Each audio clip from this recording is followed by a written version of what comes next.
पुरी श्रीक्षेत्र रे जड़े ब्राह्मण थिले जिए कि भगवत गीता को ईश्वर बोली मानुथिले। प्रत्येक दिन थरे अमूल चूल गीता न पढ़िबा जाए से किछि खाआंती नाही।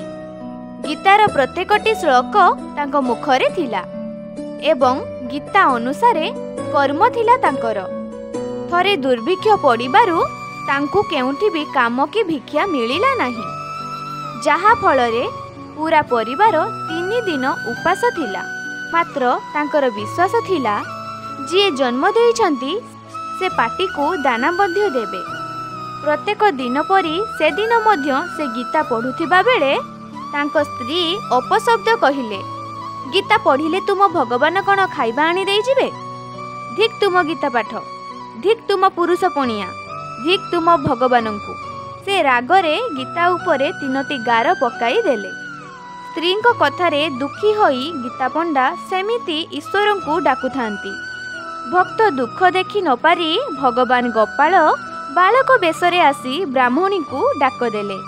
गीता पंडा बंधु पठाइथिबा कही ब्राह्मणी को आनिथिबा अनेक जिनिस देले। ब्राह्मणी जेतेबेले गोपाल बालक को किछि खाइकी जीवाकू कहिबारु बालकटी निज जीभरे क्षताक्त होइछि बोली देखाइले। ब्राह्मणी खुशी रे रोषेई करी स्वामी को खाइबाकू डाकिले। गीता पंडा ब्राह्मणी को पचारिले एते सबु खाद्य आसिला केउठू? ब्राह्मणी सबु कथा कहिले।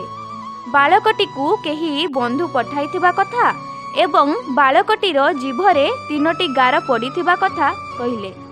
ब्राह्मण जानिले जे तांको डाक सुनी निजे भगवान आसीथिले बोली एवं बालकटीर जीभरे होइथिबा क्षत हेउछि तांको स्त्री गीतारे पकाइथिबा 3टी गार। ब्राह्मणी करिथिबा निज भूल बुझिले। आपण माने कोन गीता पढ़ंती? गीता हेउछि ईश्वरंको मुख निसृत बाणी। एहाकु प्रत्येक लोक पढ़िबा उचित।